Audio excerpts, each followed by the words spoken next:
ছোট জায়গাটা হবে না। আমি কেটে রাখছি তাহলে কুচি কুচি করে।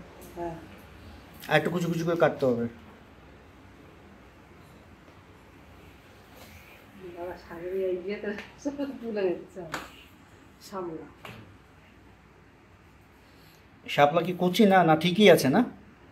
কি আছে? ঠিকই আছে, শাপলা খেয়ে মজা আছে।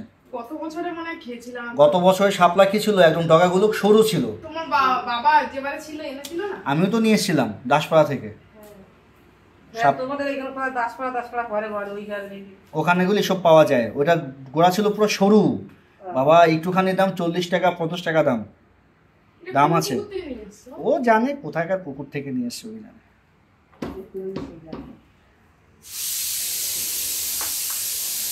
তুমি খাও।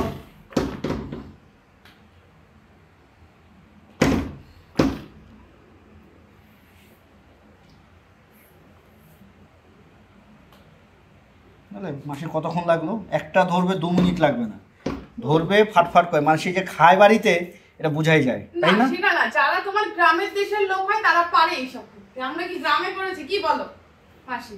গ্রামের দেশের লোকেরা সবাই পারে এগুলো।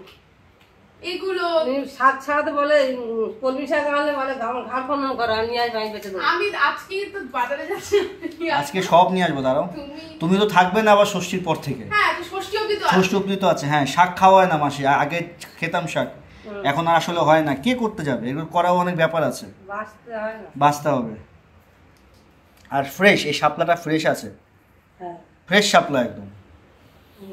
মোটা আছে, এই তো বলছি মোটা আর ফ্রেশ।